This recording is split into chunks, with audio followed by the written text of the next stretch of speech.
real shit. That real shit. That real shit. That real yes, shit. That real shit. That real shit. That real shit. That real shit. That real shit. That real shit. Sports talk. That real shit. That real shit. That real shit. That real shit. That real yes, that real shit. That real shit. That real shit. That real shit. That real shit. That real shit. Sports talk. Checking camera 1, checking mic 1, checking light 1, checking light 2. What up, y'all? Coach Smith, aka Mr. Get You Right Up in this motherfucker, man. I want to welcome everybody to the 20th episode of That Real Shit Sports Talk. Shout out to everybody who watched the last 2 episodes, man. I did a impromptu episode 19 about the college football playoff. But really big shout out to everybody who watched episode 18. The episode I went in depth about my official visit to the University of Oregon. It seems like y'all like these personal stories from me, but I think truthfully y'all just like that uncut, raunchy shit. I've gotten a lot of DMs and messages about that episode, people laughing and shit. So I appreciate y'all for checking it out. I'm just glad I could entertain y'all with some personal stories, man. That shit is still funny to me till this day. So it was just a story I felt like I had to share.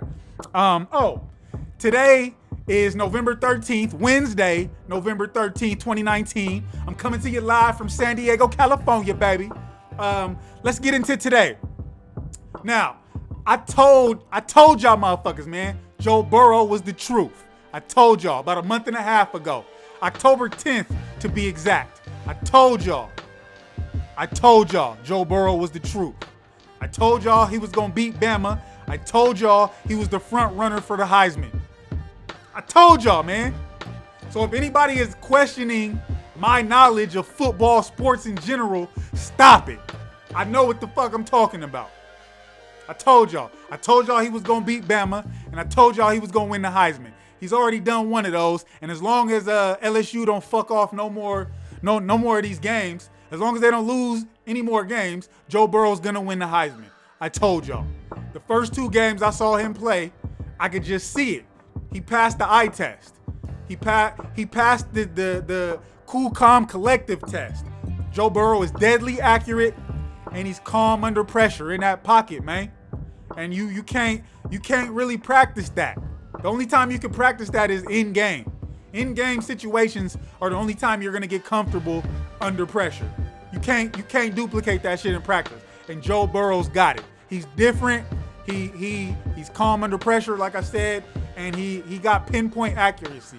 Some of those balls he threw against Alabama were NFL level throws already. That ball he threw to Randy Moss's son, that is still a questionable catch. I don't know if I would have ruled that a catch or not. But the accuracy of that throw was off the charts. He threw another touchdown pass in the red zone where he threw it right behind the linebacker's ear, cleared the first level, and it was right in the breadbasket of his receiver. That intangible talent is hard to duplicate, homie. There's a lot of quarterbacks out there, but a lot of them ain't accurate under pressure. And I'm telling you, I just knew he was different. I could see it, and he's proven me right. Joe Burrow for Heisman. That leads me to the NFL. Who's gonna win the MVP? I touched on this a couple weeks ago, about a month ago. I want to say maybe week 4 of the NFL season. Who I thought the leader for the MVP was. Then it was Christian McCaffrey. I still think he's in the discussion, but I don't think he's the leader anymore. I think their backup Kyle Allen has come back down to earth a little bit, and maybe they're missing Cam Newton a little more than they thought when Kyle Allen went on that little win streak. Seems like defenses are keying in on Christian McCaffrey a little bit more. He's still got an opportunity to win it, I think. If he has a few more big games and the Panthers find a way to sneak in the playoffs, he's still got a shot to win the MVP. But if the season ends today, I got to give the MVP to Lamar Jackson, man. I got to. He's doing Michael Vick type shit. That run he made last week was Michael Vick type shit. I've already seen people say he's better than Vick. He's not better than Vick yet. Stop it. One run does not make him better than Vick. That run Michael Vick had against the Minnesota Vikings where he split the two defenders and the niggas ran into each other and he scored. That was the best QB run I've seen. Lamar's was nice. Lamar's run was nice. Don't get it twisted. Please don't get it twisted. I'm not knocking Lamar Jackson in any way, but it's too soon to call him Vic. Vic accomplished more than Lamar Jackson's accomplished already. So even though he's trending upwards in that way, he's trending in the direction of being better than Michael Vick. He's not there yet. So don't give him that crown yet. But like I said, if the season ended today, I'm giving the MVP to Lamar Jackson. Yeah, I'm flip-flopping from Christian McCaffrey, but Lamar's putting in work. I think in a close second is Russell Wilson. As much as I don't want to say that, as many Seattle Seahawks fans as there's a lot of Seattle Seahawks fans that watch my shit. So me admitting that is gonna give them some reasons to talk shit to me. But I do think Russell Wilson is in a close second place for the MVP. Honestly, I think he would be my number one if he wouldn't have thrown an interception on Monday night against the 49ers on that last drive in the fourth quarter. The Seahawks had a chance to finish the game. They were in the red zone, if I'm not mistaken, and Russell Wilson threw a really bad pass. He threw an interception in the biggest moment of the game. And the only reason the Seahawks won that game is because the 49ers missed that field goal in overtime. Russell Wilson's had a great year. You know what I mean? A really great year. But in that game, in the biggest moment, he fucked up. So, you know what I mean? We got to take that into consideration when we're talking about MVPs. What they do in the biggest moment. Now, people that are against Lamar Jackson are going to say he did that shit against the Bengals. That run he had the other day was against the Bengals. And I've said it before, the Cincinnati Bengals are cheeks. The Bengals are cheeks. So he hasn't had no runs like that against major competition, but the Ravens are doing well. I think they're the second seed in the AFC right now. And that running offense looks hard to stop right now. You damn near got to put 8, 9, 10 people in the box just to slow that motherfucker Lamar down. But like I said, if the season ends today, I'm voting for Lamar to win the MVP. Russell Wilson is a close second. So it's going to be interesting to see how the rest of the season plays out. I still do think Aaron Rodgers is in the discussion. Like I said, I think Christian McCaffrey is in the discussion. So it's obviously just going to come down to the final playoff seedings when the regular season ends. That's usually what determines the MVP.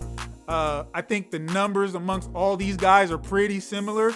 So it's gonna come down to who puts their team in the highest playoff position, I think, personally. But I want to point out one thing. Lamar Jackson, Russell Wilson,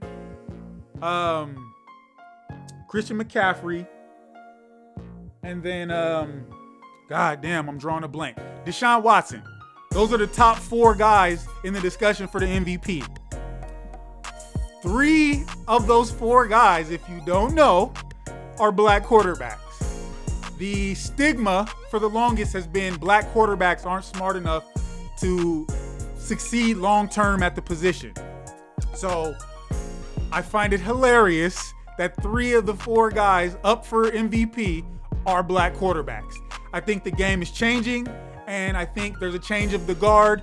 I think there will be more black quarterbacks that have success in the NFL moving forward. That leads me to my next topic. Colin Kaepernick. Kaepernick has a workout this Saturday for the NFL. Now, if you followed that Real Shit Sports Talk, I did an episode when I first started doing this shit. I did an episode about Colin Kaepernick. So if you don't know my feelings about Colin Kaepernick, go watch that episode right now. Push pause on this. Go watch that episode and then come back to this video.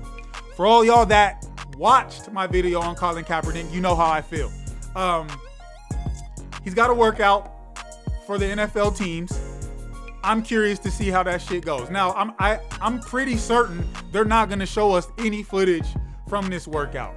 So everything we're going to hear about what he does in this workout is going to be small talk. It's going to be rumors. It's going to be based on what a few people think and say.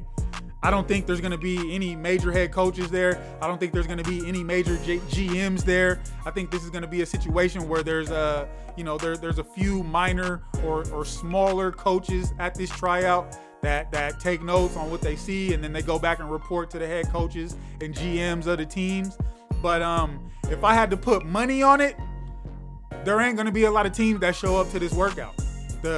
From what I read, the NFL is allowing this to happen. They're kind of putting this on their own. So this isn't anything Colin Kaepernick or his team has done. The league is basically saying, we're going to give you this opportunity to show us what you got.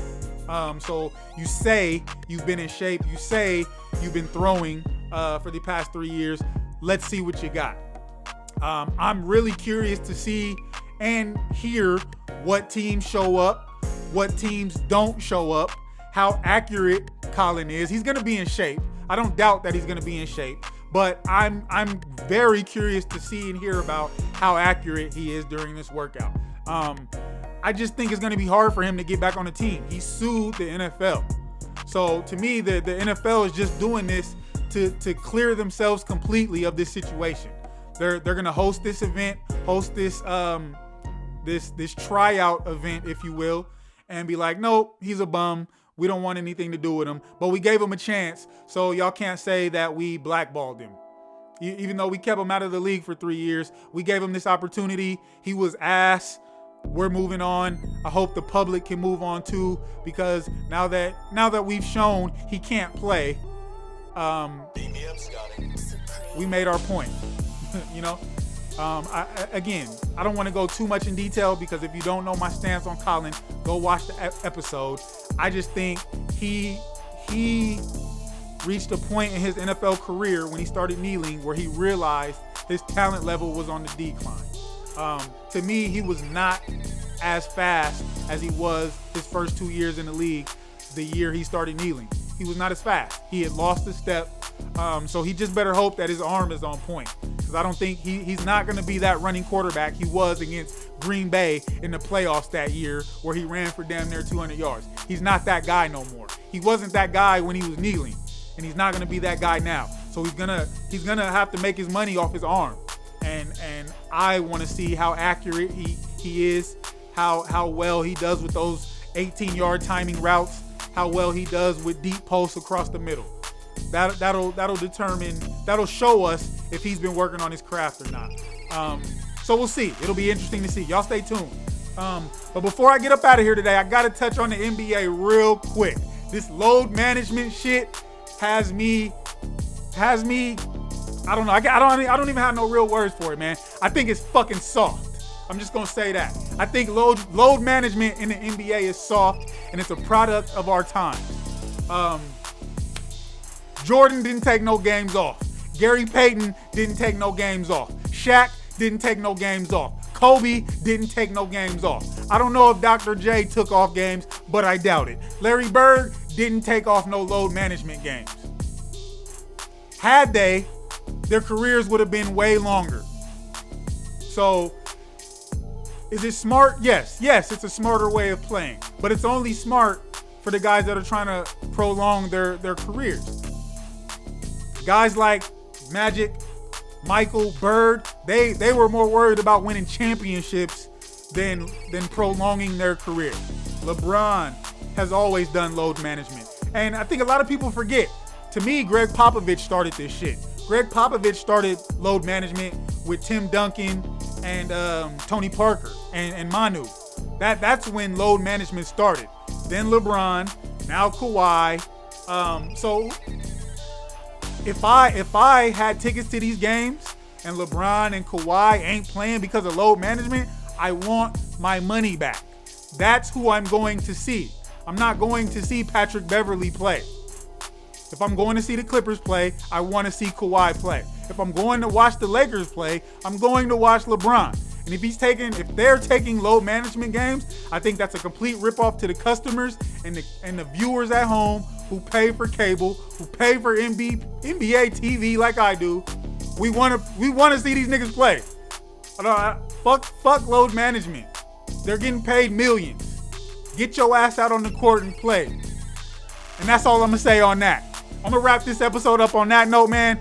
Shout out to everybody who watched this episode. Go ahead, hit the like button for me. Subscribe to the channel if you haven't yet. And stay tuned for episode 21, man. I appreciate everybody for tuning in. That Real Shit Sports Talk. I'll catch y'all next time.